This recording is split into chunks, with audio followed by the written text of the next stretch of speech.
Você já expulsou demônios? Já... Muitos. É? Continua expulsando. E olha, não apenas pessoalmente, aos montes, mas até pela palavra, às vezes pregando na televisão ou na internet, até o dia de hoje. Mas por que acontece isso? Por De causa... chegar nesse ponto de dominar a pessoa? Por que Porque tem muita gente acontece assistindo no a gente. indivíduo? Tem muita gente que fala, não, isso daí não existe. Porque Cara, lembra de televisão, aquelas coisas não, falsas. aquilo Né? ali é O tudo teatro, faz é um justiça. teatro, né? Aquilo ali é tudo contratado, tem uma empresa de publicidade que arregimenta. Tem até gente que eu conheço que é paga para fazer aquele papel. Tem cachê. Tem cachê, vão lá, É. fazem aquilo Entrevista o ali. demônio. De onde você vem? Quais Para pro comercial, hein? Fica lá, Trava. trava, Voltou! volta. Como que é a real mesmo? O que é real? Eu também sou psicanalista. Então, desde muito cedo, meu pai notou que eu tinha um discernimento muito agudo para discernir o que era doença mental, o que era um lunatismo explicável e o que era demônio. Porque se Muito parecem. cedo. Se você não tiver discernimento, você fica tratando uma coisa como se fosse a outra. Entendi. E eu sempre preferi, desde muito cedo. Eu diria o seguinte, a minha vida já começou no primeiro mês de conversão em relação a essa coisa de possessão demoníaca, da seguinte maneira: eu estava em casa com meu pai, e aí chegou um pastor amigo nosso, que já faleceu, o pastor Israel Guerra. Os filhos dele vão nos assistir para dar testemunho de que o que eu estou dizendo é verdade. E ele chegou lá em casa e falou para o meu pai: irmão Caio, tem uma menina que chegou do interior do Amazonas agora, cheia de demônios, aqui no bairro de São Francisco. E tem uns 8 a 10 homens tentando segurá-la e não conseguem. E eles me chamaram para ir lá e eu vim chamar você para nós irmos juntos. Aí o papai olhou para mim e falou: vamos lá, meu filho? Eu falei: vamos. Só que eu, muito afoito, pedi o endereço. Aí o pastor Israel me deu o endereço. Falou: chega na minha casa, vira assim à direita, vai, tem um barranco e tal. Eu peguei a minha moto, saí na frente, cheguei rapidinho lá.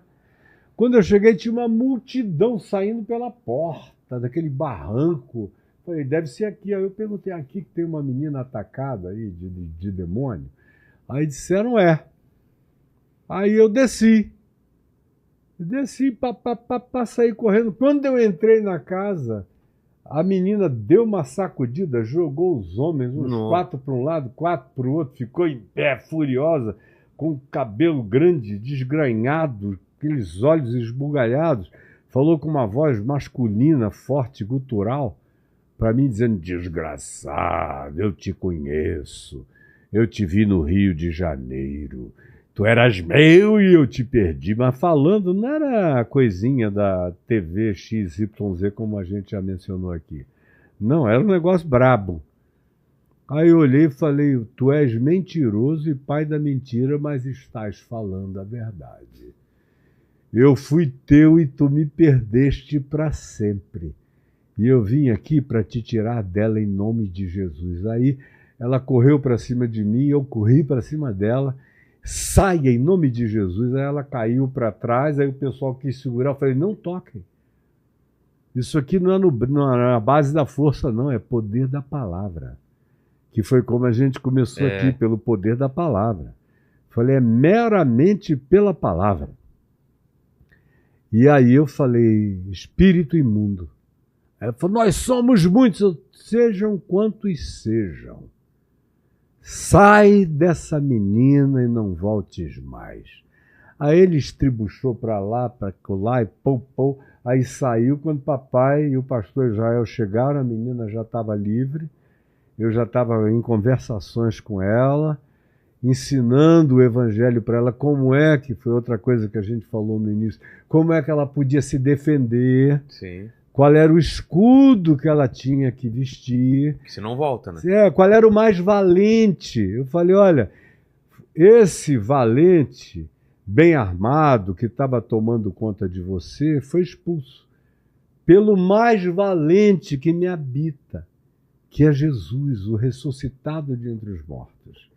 É ele que tem que morar no teu coração. Assim como em mim não tem nada que entre, que penetre aqui, eu sou impenetrável. Você também pode se tornar. Agora, você vai ter que me explicar algumas coisas. O que estava te acontecendo quando isso te visitou? Aí ela me contou que ela estava tendo relações sexuais com um pastor, de um pastor da cidade dela, e que ela vinha numa vida promíscua com esse pastor, e o pastor usando e abusando da garota, falando muito de demônios. Ela foi ficando impressionadíssima com a coisa, o medo dela cresceu imensamente. Na hora que o medo tomou conta dela, aí a coisa toda a devorou. Aí eu a ajudei a se defender e ficamos ali tratando, conversando, ensinando. Depois o pastor Israel ficou visitando, ensinando-a como é que ela iria fazer para arregimentar-se em fé, para não ser nunca mais visitada daquele jeito. Aí eu comecei a ser chamado. Como eu te disse, essas coisas se alastram. E papai já tinha um ministério assim.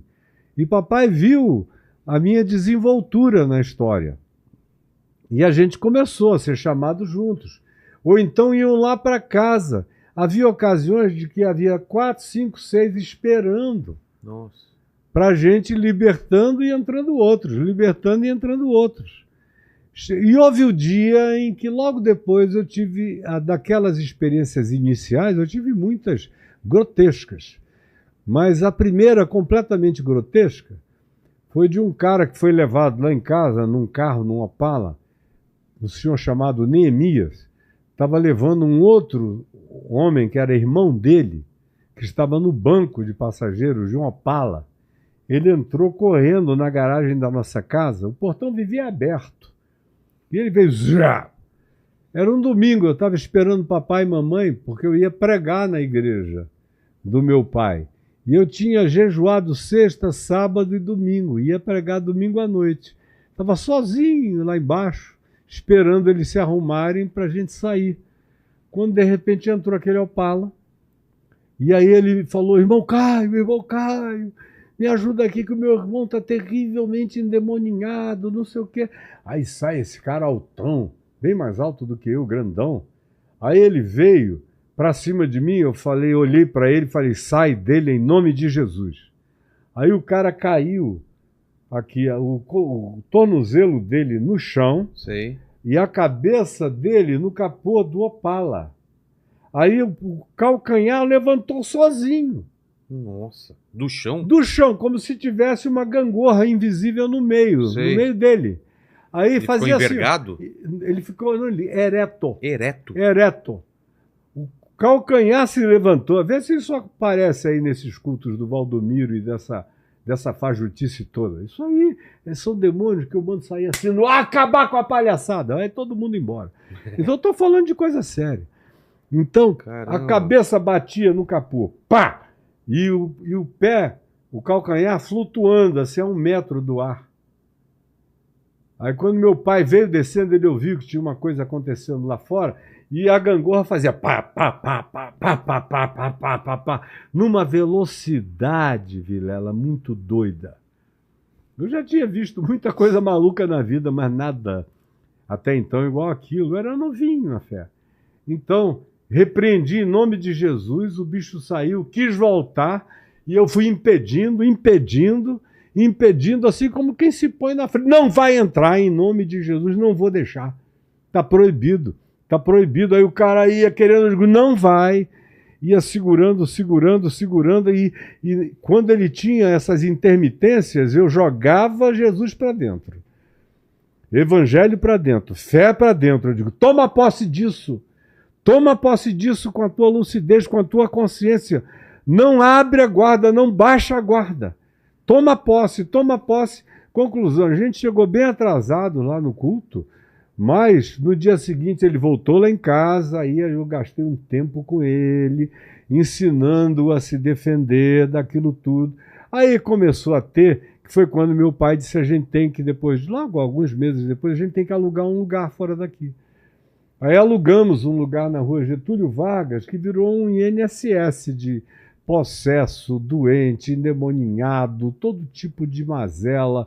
Também a gente com todas as formas de desprezo, os gays, as lésbicas que se sentiam inacolhidos em qualquer lugar, sabiam que lá tinha acolhimento, que eu acolhia todo mundo, começaram a ir para lá, e eu, depois que fazia todo tipo de acolhimento, levava para o templo da igreja presbiteriana, onde meu pai era pastor, onde eu me tornei pastor com ele, era onde eu pregava todo sábado à noite, que ficou entupido de jovens da cidade inteira, que a gente começou a ter que fazer 4, 5 cultos para poder atender a multidão toda que ia, e logo eu entrei na TV, aí que o negócio ficou completamente enlouquecido.